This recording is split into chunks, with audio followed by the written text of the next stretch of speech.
there's CrossFit as a sport and there's CrossFit as a training methodology. And I think the two things are different. And it comes back to something I talk about a lot of goals, what your actual goals are.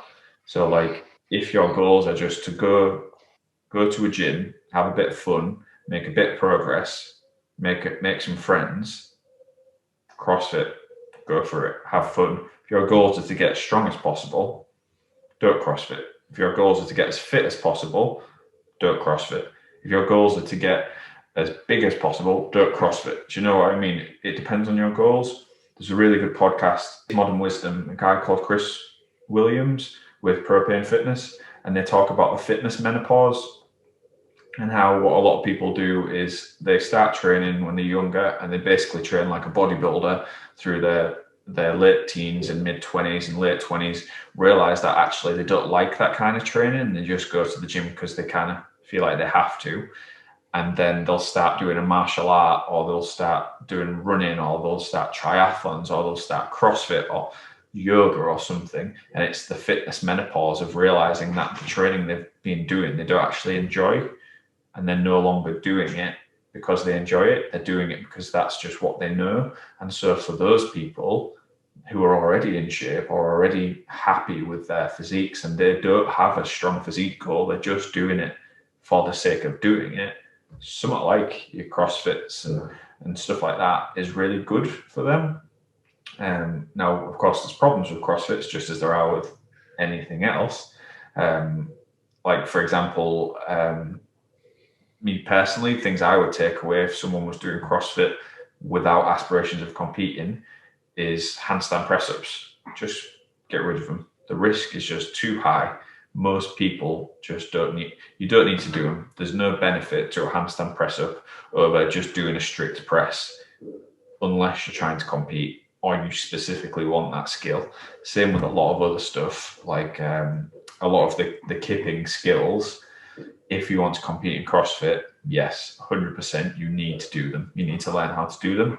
If you're doing CrossFit for health or for fun or whatnot, there's not really a good reason to do it, because if you're trying to make your back stronger, do strict pull-ups. Otherwise, yeah,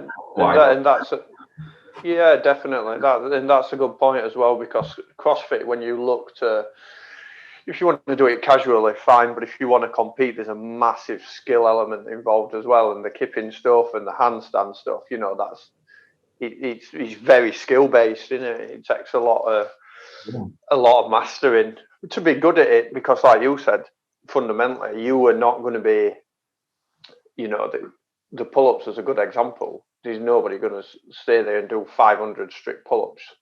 No. So imagine how big your back would be. That's the thing though, like it's what's your goal? Like, is your goal to go in, have a good workout so you feel a bit sweaty, you've had a good time with your friends, you're staying healthy?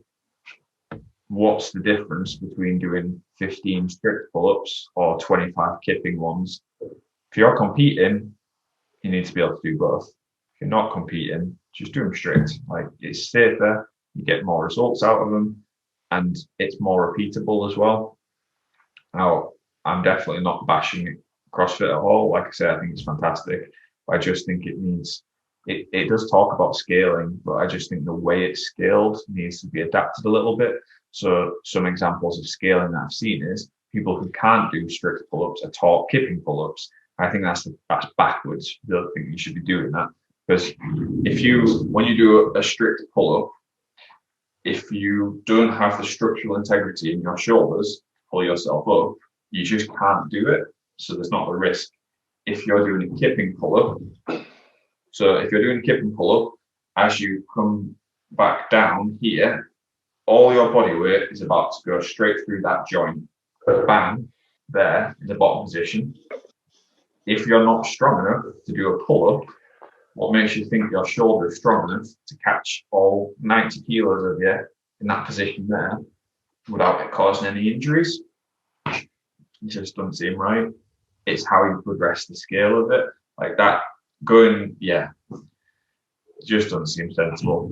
It's like taking a baby who can't walk and just like kind of pushing them down a ramp and hoping that they'll be able to run on the way down because they're moving fast. Doesn't make any sense.